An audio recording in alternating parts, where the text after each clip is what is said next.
Welcome everybody to Great News Weekly with GreatNews.Life and me, your host, Jenny Craig Brown. It is Thanksgiving week, so we want to hear all about why you're grateful, what you're thankful for, what you're blessed to have in your life, who you're blessed to have in your life. Tell us all about it. So if you are new, this is our weekly show where we tell you all the good news. So we're going to fill you in on all the great things happening in the region. We've got some great things to share with you today. I want to hear what you're happy about, what's good is happening in your life. And if you are new, you've never seen us, we go live every Wednesday from NWI.Life Facebook. We also upload this into podcast land. So if you can't watch noon on Wednesdays, you can also listen later on any of your podcast outlets. So Spotify, Google Podcasts, Apple Podcasts, wherever you're listening, you can check us out later. So as I'm getting into all this stuff, I want you guys to tell me what's good in your world, but I have some awesome news for you guys today. So let's get right into it. So we're going to get started today with a Thanksgiving treat. So those of you that are of age, I've got a fun and simple drink recipe for you to try at home. Hi, Jenny Craig here, and I'm going to show you a fall drink recipe. First, get a shaker full of ice. Next up, 2 ounces orange liqueur, then 1 ounce spiced rum,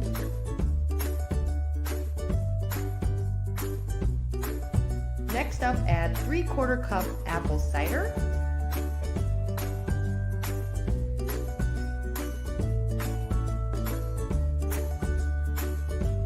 shake it. On a plate, add a 1/4 cup brown sugar with 1 tablespoon pumpkin spice. Mix those together to look like this. Rim your glass with a bit of apple juice and dip your rim into the sugar mixture. Pour your cocktail,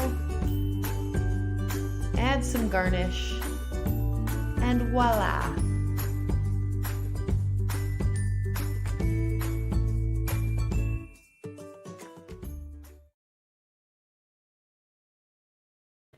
There you have it, guys. I hooked you up with a great recipe for any of your even immediate family hosting concerns this year. We've got you covered. And I wanted to mention you can make that non-alcoholic. However, that is just a really fancy cider if you take out the booze. That's okay. It's also delicious and you'll have a super fancy rim. So if you are interested, check it out. You can rewind that a bunch of times and see the recipe. Find it here first. We've got you covered for the holidays, everybody. So recently we sent Lifer Dan, who you all know and love, to investigate the mystery of Bishop Noll's fall play. Let's check in with Dan to see what he's finding over there. Dan? Hey everybody, this is Lifer Dan from GreatNews.Life, and today we're doing something a little bit different. Today we're here at Bishop Noll Institute in Hammond, Indiana. We're on the trail of a mystery. We heard that the drama department here at Bishop Noll has spent the last few months working out a little mystery of their own. How do you put on a play during a pandemic? How do you keep it entertaining but stay safe? We're here searching for clues. Tonight's open night, so we're going to speak to some of the cast. And we're going to find out how they did it. And after all, everyone loves a good mystery. Alright, so we are doing Clue, the classic murder mystery, the classic whodunit Clue, but we're doing it in a very unique way this year due to COVID and everything that's going on. We kind of played with the idea of the actors being actual pawns on the clue board, so that way they can have their own little acting space and be socially distant. So they are playing the game of Clue as if they are on the board game itself. So. Okay. Terrific. Tell me what challenges were with the pandemic and everything. How did you guys overcome all of that? Yeah, so some of the biggest challenges was figuring out how the heck to put 12 kids on stage safely. So again, one of the ideas like I said, each actor has their own platform, so they never leave that space, and they can be mask free as long as they are 6 feet apart. So we kind of played around with blocking, creating a set that would make sense for that. Making sure when they do go off stage, we bought masks to match their costumes, so they will mask up anytime they go off stage.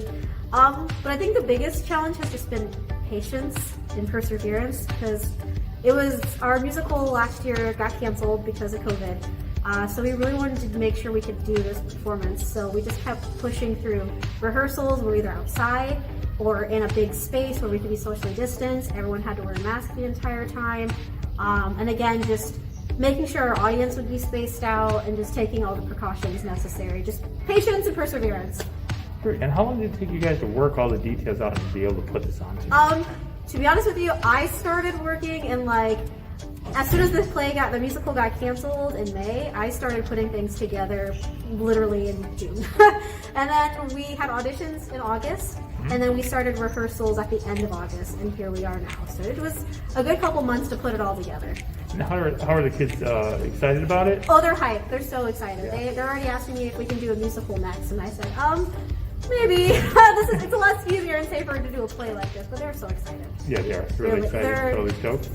To share such art and a story while pandemic's happening, it's very important. It's wonderful, because there's so few options right now. So to be able to put on something is amazing. Yes, That absolutely. is absolutely incredible. Unfortunately, we're only allowed to have 25 guests a night. So how we allocated that was the first night, everyone in the cast gets 2 guests. So that could be a parent, guardian, or a friend. Okay. And then Saturday, the crew gets 2 guests a night. Sunday, our seniors can have 3 guests a night. So that's kind of how because we have a couple seniors in the show as well. But we are live streaming the performances all weekend long.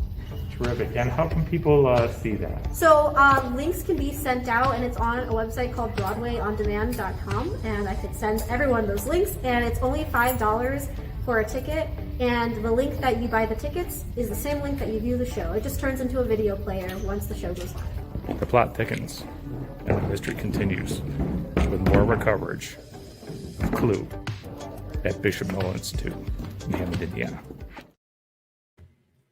I thank you so much, Life for Dan. You are incredible and so fun. And I had no clue how talented the Bishop Noel crew was. You're welcome. So I noticed Jenny Bolton is watching. Jenny, I hope you have a happy Thanksgiving as well. Also, those that don't know you, Jenny Bolton is in charge of and head of 500 Turkeys, and they are doing a huge, I think you guys have reached record numbers of donations and who you're going to feed this year. If you're still on and watching, fill us in the comments on where you're at and how many families you're going to feed through 500 Turkeys this year. We'd love to hear about it, and it's perfect timing for today, so please fill us in.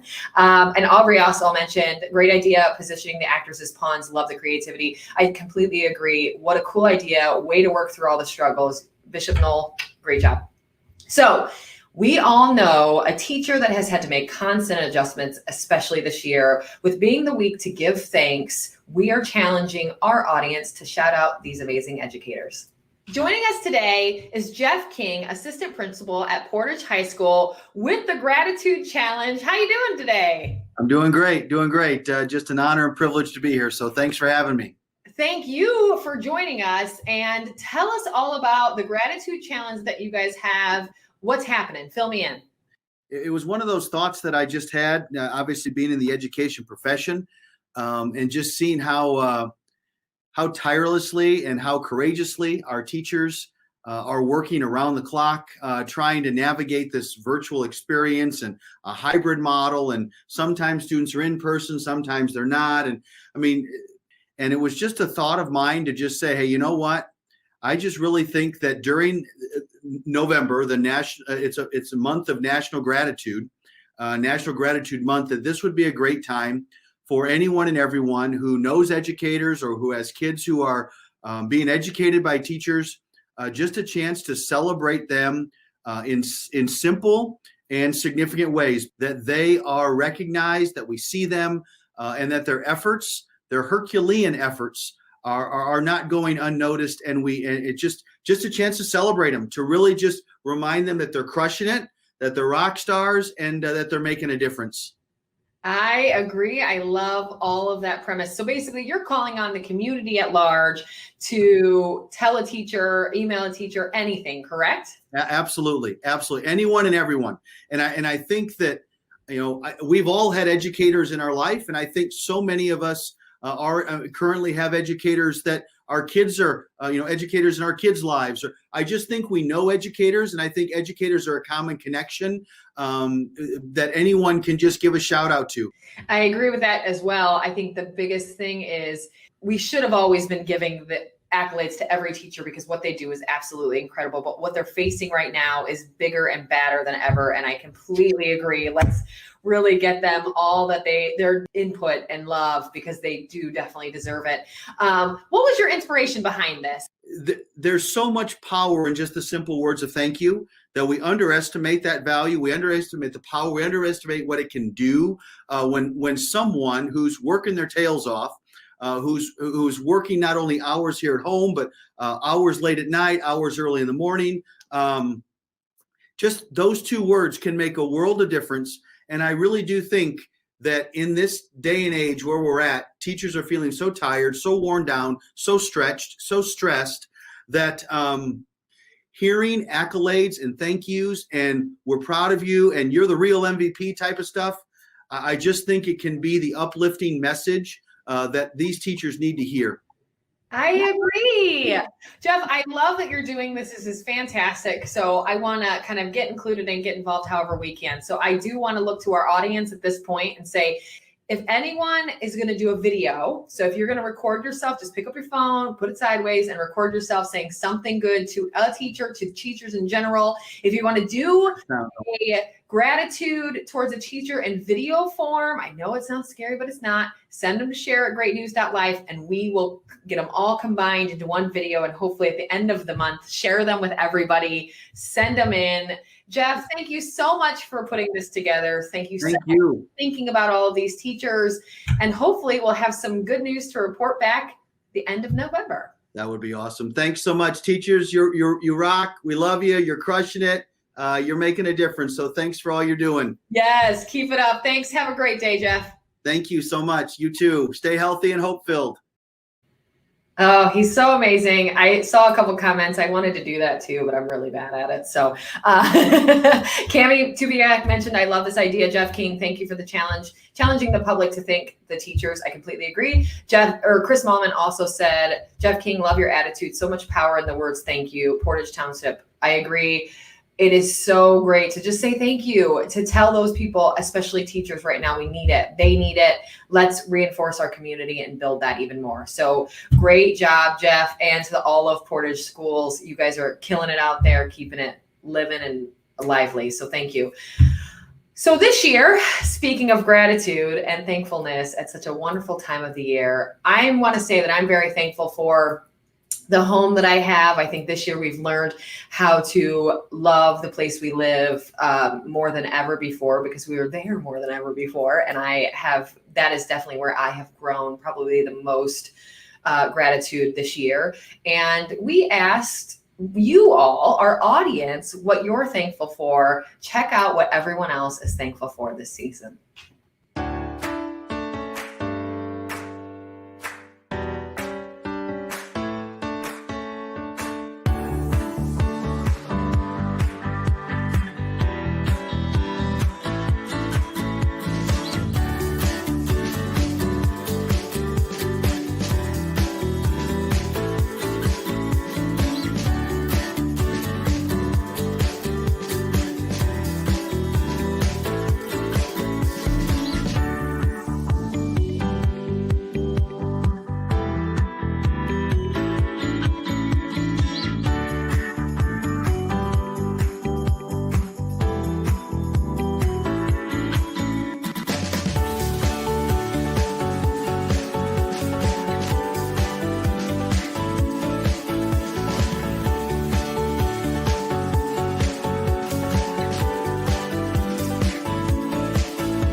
Oh, you guys got me all worked up. That was adorable. Thank you so much. This is the time of the year to show gratitude and what you're thankful for. And I think this year of all is probably the largest year to ever show that. So great job to all those. I got a really great lifeline. I want to shout out Bob Phelps during that video popped in and said, lifeline, all the nurses, doctors, and healthcare workers putting in extra hours to keep everyone safe. Bob, that is a perfect lifeline because as much as we love this pandemic to be over, it is not. It is probably worse than ever. And let's make certain that we thank those people right along with those teachers, the ones that are on the front lines every day dealing with this and putting themselves at risk. So thank you so much. I completely agree. Oh, what a great time, you guys. You've got me smiling, laughing, and crying all in one episode. So thank you. Please have a wonderful Thanksgiving. Enjoy those around you. If you can, come and tune into this show. So I thank you for that. And join us next week. Please make sure to rate us, subscribe, follow, all of those great things. Like our Facebook pages, follow us on Instagram, and have a wonderful and safe Thanksgiving. Y'all have a great week, and I'll see you next time.